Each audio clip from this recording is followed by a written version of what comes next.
নমস্কার বন্ধুরা, কেমন আছেন সবাই? আশা করছি ভালো আছেন, আমিও ভালো আছি। Good morning. আজ তো সানডের ব্লগটা দিচ্ছি আমি। আজ ওয়েডনেসডে, কিছু করার ছিল না, ওয়েডনেসডে ব্লগটা আমাকে দিতে হচ্ছে। সানডের ব্লগটা পেন্ডিংয়ে পড়েছিল, তো ভাবলাম আজ করে শেয়ার করে দিই। তো কি রান্না করেছিলাম সেটা আমি শেয়ার করে দিয়েছি। রান্না করেছিলাম চিকেন, শাক ভাজা, শাকের ঘন্ট, পাবদা মাছ ভাজা। অ্যাকচুয়ালি পাবদা মাছটা অনেকগুলো এনেছিল, রেখে দিয়েছিলাম। আর বড়বাবু যেহেতু আজকে চলে যাবে ওর বিয়ের বাড়ি, সেই জন্য বড়বাবুর জন্য এক পিস ভাজা করে দিয়েছি। তো দেখতেই পেলেন কি রান্না করেছি, তার সাথে রয়েছে নিমপাতা ভাজা।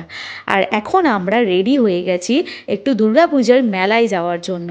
আর আমি এখন রেডি হয়েছি কিন্তু সন্ধ্যাবেলায়। সারা সকালে কি করেছি না করেছি সেটা শেয়ার করতে পারিনি, কারণ সেই দিনই একটা ভিডিও বানিয়ে আপনাদের কাছে আমি পোস্ট করেছিলাম। সানডে কিন্তু কোনো গ্যাপ যায়নি, সানডের ভিডিও যেটা ছিল সেটা মানডে গিয়ে পোস্ট হয়েছে। আর কি ভিডিও পোস্ট হয়েছে অবশ্যই আপনারা দেখে নেবেন। অ্যাকচুয়ালি মানডে যে ভিডিওটা পোস্ট হয়েছে সেটা হচ্ছে আমি কি মানে অনলাইন থেকে কিনেছিলাম সেগুলোই পোস্ট করেছি। তো আবার যদি ওর সঙ্গে ব্লগ অ্যাড করি তো অনেকটাই লেন্দি হয়ে যাবে, সেই জন্য আর আমি মানে এতটা বড় করলাম না। তো এই যে সন্ধেবেলা আমরা যাচ্ছি হচ্ছে দুর্গাপূজার মেলায়। অ্যাকচুয়ালি আমাদের বাড়ির সামনেই হচ্ছে বাসন্তী পূজা। তো বাসন্তী পূজা মানেই তো দুর্গাপূজা। তো ওই মেলাতেই যাচ্ছি সবাই মিলে। সবাই মিলে বলতে হাজব্যান্ড যাচ্ছেন না, আমি, বড়বাবু, ছোটোবাবু, ওর ঠাম্মা সবাই মিলে যাচ্ছি এখন পূজা দেখতে। তো আগের বছরে গ্যাপ গিয়েছিল, এই বছরে মানে করোনার জন্য গ্যাপ গিয়েছিল। তো এই বছরে বেশ ধুমধাম করে বাসন্তী পূজাটা হচ্ছে। মেলা বিশেষ কিছু বসে না, টুকটাক মেলা বসে। তো মানে পুজোটা খুব সুন্দর করে হয়, বড় করে হয়। এই যে দেখতেই পাচ্ছেন লাইটিং শুরু হয়ে গেছে, ভীষণ মজা হচ্ছে। চলুন ওখানে গিয়ে তারপরে দেখা করছি, মায়ের দর্শনটা আপনাদের আগে করাই।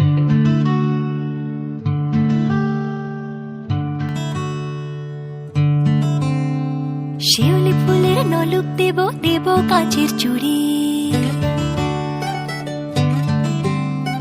শিউলি ফুলের নলুক দেব দেব কাঁচের চুড়ি, খোপায় আমি বেঁধে দেব হলুদ সোনা ঝুড়ি, দুপুর দেব ঝুমকোলতার কলকাপাড়ের শাড়ি, শালুক ফুলের মেঘ মলুকে হাওয়ার টানে গাড়ি, ও কাশ ফুলের ওই দুধ সাদা রং আকাশ বুঝি সাজে, অন্ধকারে রাত পেরিয়ে আলোর বাঁশি বাজে।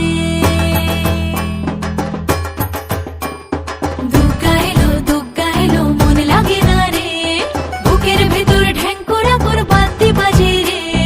দুর্গা এলো মন লাগে না রে, বুকের ভেতর।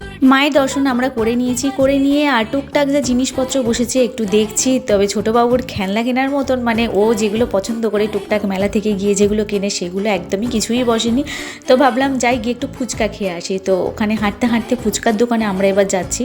তো ওখানে গিয়ে ফুচকা খাবো। আর ফুচকার দোকানের সামনে একটা এগরোলের দোকান ছিল। তো বড়বাবুকে বললাম যে এগরোল খাবি? তো ফুচকা দোকানের যিনি ফুচকাওয়ালা উনি বললেন যে না, আজকের এগরোলের যিনি ভালো বানান উনি আসেননি, অন্যদিন এসে কিন্তু আপনারা খেয়ে যাবেন, এখানের এগরোলটা ভীষণ সুন্দর। তো সেই জন্য আর এগরোলটা ওখানে খাওয়া হলো না বড়বাবুর। ফুচকা খেলাম আমরা সবাই মিলে, কিন্তু বড়বাবু ফুচকা খেলো না, ওর ভালো লাগছিল না খেতে, সেই জন্য খেলো না। আর আমরা ফুচকা খেয়ে এবার ফিরছি। ফেরার পথে কিন্তু বড়বাবুর ফেভারিট জিলিপি অবশ্যই কিনতেই হবে, না কিনলে মেলা ঘোরা অসম্পূর্ণ থেকে যাবে। তো সেই জন্য বড়বাবুর জন্য জিলিপি কিনছি।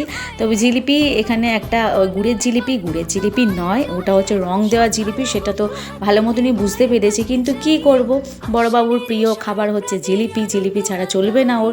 তো ও ওই বললাম যে এই জিলিপিটা নে, ও বললো না গুড়ের জিলিপিও খাবো এই জিলিপিও খাবো, বলে দুটোই জিলিপি কিনলো। কিনে নিয়ে তারপরে ভাবলাম যে না, হাজব্যান্ড খেতে ভালোবাসে এই যে কটকটিটা দেখতে পাচ্ছেন লম্বা লম্বা, তো এর রেসিপিটাও কিন্তু আমার মৌরি লাইটে রয়েছে, এইটাও আমি কিন্তু মৌরি লাইটে বানিয়েছিলাম। তো এই কটকটিটা হাজব্যান্ডের জন্য নিয়েছিলাম। আর হচ্ছে এখানে ঝুরি ভাজা রয়েছে, এই ঝুরি ভাজার প্যাকেট একটা নিয়েছিলাম, সেটা হচ্ছে ছোটোবাবুর জন্য। তো এই কেনাকাটি করেছি, আর কিছুই কিনিনি। তারপরে যাওয়ার সময় দোকানে ঢুকেছিলাম, দোকানে ঢুকে কেনাকাটি কিছু করেছিলাম, ময়দা তেল ফেল হেন তেন কিনেছিলাম, কারণ তার পরের দিন ছিল অশোক ষষ্ঠী। তো সেই জন্য অশোক ষষ্ঠীর কিছু বাজার করেছিলাম, সেগুলো কিন্তু আমি অন্য ব্লগে শেয়ার করে দিয়েছি আপনাদের সাথে সব কিছুই। তো সব কিছুই শেয়ার করি আপনাদের সাথে, আপনারা তো আমার ফ্যামিলি মেম্বার, কেনই বা শেয়ার করব না। এবারে চলুন বাড়ির দিকে যাওয়া যাক। আর হ্যাঁ, আপনাদের ওখানে যদি বাসন্তী পূজা হয়ে থাকে আর তার ব্লগ ভিডিও যদি বানিয়ে থাকেন অবশ্যই কমেন্টে একটা জানিয়ে যাবেন, আমি কিন্তু গিয়ে ওয়াচ করে আসবো। আমার ভীষণ ভালো লাগে ঠাকুরের ব্লগের ভিডিও দেখতে, না আমার ভীষণ ভালো লাগে। অবশ্যই আমাকে কমেন্ট করে জানাবেন। আর এরকম জিলিপি খেতে কে ভালোবাসেন সেটাও কিন্তু জানাতে আমাকে একদম একদমই ভুলবেন না।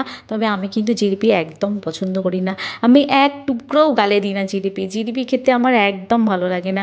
একটু গজা, কটকটি, নিমকি, ঝুরি ভাজা এগুলো তবুও খেয়ে ফেলি, কিন্তু জিলিপি খেতে আমার একদম ভালো লাগে না। আমার মতন কার কার ভালো লাগে না আর বড়োবাবুর মতন কার কার ভালো লাগে অবশ্যই কমেন্ট করে জানাতে ভুলবেন না। তো চলুন এবার বাড়ির দিকে যাওয়া যাক।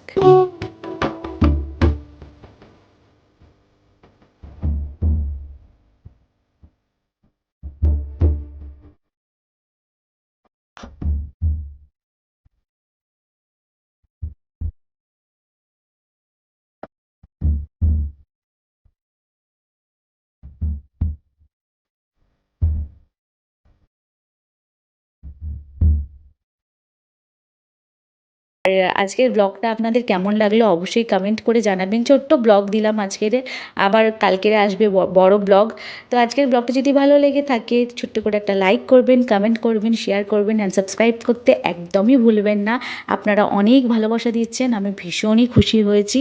সবাই ভালো থাকুন, সুস্থ থাকুন, এইভাবে আমাকে ভালোবাসা দিতে থাকুন।